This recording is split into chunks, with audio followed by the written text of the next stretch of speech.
തൃപ്രയാർ കിഴക്കേനടയിൽ ആന ഇടഞ്ഞോടി. പുത്തൂർ ദേവീനന്ദനൻ എന്ന ആനയാണ് ഇടഞ്ഞോടിയത്. താന്യം പൈനൂർ രാജവീതി റോഡിലാണ് സംഭവം. ഇന്ന് പുലർച്ചെ 4 മണിയോടെ പറമ്പിൽ തളയ്ക്കുന്നതിനായി കൊണ്ടുവന്ന ആനയാണ് ലോറിയിൽ നിന്നും ഇറക്കുന്നതിനിടെ ഇടഞ്ഞോടിയത്. റോഡിലൂടെയും വീട്ടുപറമ്പുകളിലൂടെയും ഓടിയ ആന കണ്ണിൽ കണ്ടതെല്ലാം തകർത്തിട്ടുണ്ട്. കാർ, സ്കൂട്ടർ, മതിലുകൾ, ഗേറ്റ് എന്നിവ തകർക്കുകയും നിരവധി തെങ്ങുകൾ മറച്ചിടുകയും ചെയ്തിട്ടുണ്ട്.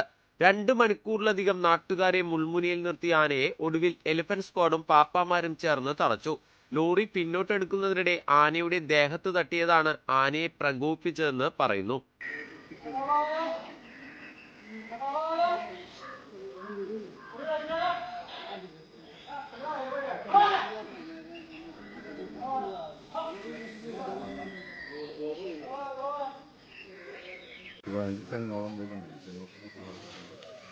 ഇപ്പോഴും ആന കെട്ടിയത് സേഫ് അല്ലെന്ന് പറയുന്നത്. സേഫായിട്ടില്ല, വടവ് കെട്ടിയിട്ടുണ്ടെങ്കിലും സേഫ് അല്ലാന്ന് പറഞ്ഞത് ആളുകളൊക്കെ പറയുന്നത്. ഒന്നുകൂടി കാര്യക്ഷമമായിട്ട് ഇടപെടേണ്ട ഒരു കാര്യമുണ്ട് ഈ കാര്യത്തിൽ.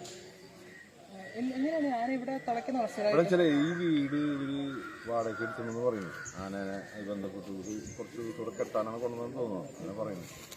ഇത് പുറത്തുള്ള ഒരാളെ വീടാണ്, വാടകയ്ക്ക് എടുത്തിട്ടുണ്ട്. ആന പാപ്പന്മാരും താമസിക്കാൻ വേണ്ടി അതിനാണ് കൊണ്ടുവന്നത്. അവിടെ ഇറക്കിയിട്ട് നടത്തിക്കൊണ്ടതാണ്. അപ്പോഴാണ് ആന എവിടെയും തിളയ്ക്കാറില്ല. എവിടെ ജനവാസമായാലും ഇവിടെ തിളയ്ക്കാൻ പറ്റില്ല. ആളുകൾക്ക് ഭയങ്കര സ്വസ്ഥയില്ലാത്ത കാര്യമാണ്.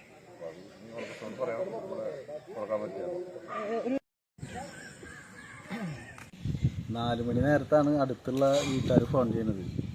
ആന മതിൽ പൊളിച്ച് വരുന്നുണ്ട് എന്നൊക്കെ പറഞ്ഞു. അപ്പോൾ സ്വാഭാവികമായിട്ട് നമ്മ ഇറങ്ങി നോക്കുമ്പോൾ നമ്മുടെ വീടിൻ്റെ മുറ്റത്തിൻ്റെ അപ്പുറത്തെ വീട്ടിലാണ് ആന നിൽക്കാണ്. രാത്രിയാണ്, ആരും ഉണ്ടായിരുന്നില്ല. അപ്പോൾ തന്നെ ഒരു ഭീകര അന്തരീക്ഷം ഉണ്ടായി. അവിടെ കിടക്കുന്ന ഒരു സ്കൂട്ടർ തകർത്തു. അയലക്കത്തുള്ള വീട്ടുകാരൊക്കെ നമ്മുടെ വീട്ടിലേക്ക് വന്നു. എല്ലാവരും കയറി കരച്ചിലായി. ഭയങ്കര ഒരു അവസ്ഥയായിരുന്നു. അതിനുശേഷം ഒരു മണിക്കൂർ കഴിഞ്ഞപ്പോൾ പതുക്കെ ഞങ്ങൾ നോക്കിയപ്പോൾ ആന തെക്കൻ മേഖലയ്ക്ക് പോയി. അവിടെ ചെന്ന് അപ്പോഴും ആളുകൾ ഉണ്ടായിരുന്നില്ല, പാപ്പന്മാർ മാത്രമേ ഉണ്ടായിരുന്നുള്ളൂ. അവിടെ ചെന്നിട്ട് ആന നിരവധി തെങ്ങുകൾ തകർത്തു. പിന്നെ ഏറെ നേരം അവിടെ ഒരു ഭീകരാന്തരീക്ഷം സൃഷ്ടിച്ചതിന് ശേഷമാണ് ഇപ്പോൾ എലിഫന്റ് സ്ക്വാഡും മറ്റ് സ്ക്വാഡുകളൊക്കെ വന്നിട്ട് ആനനെ ഇപ്പോൾ തളച്ചിട്ടുള്ളത്. കുറേ നാശനഷ്ടങ്ങൾ ഉണ്ടാക്കിയിട്ടുണ്ട്. 2 വീടിൻ്റെ ഗേറ്റ് തകർത്തു. ഒരു 10-20 തെങ്ങ് തട്ടിയിട്ടുണ്ട്, മാവ്. ഒരു ഭീകരാന്തരീക്ഷം ഒരു 3 മണിക്കൂർ ഉണ്ടായിരുന്നു. നിരവധി വീടുകളുള്ളതിൻ്റെ ഇടയിലേക്കാണ് ആന കയറി ചെന്നത്.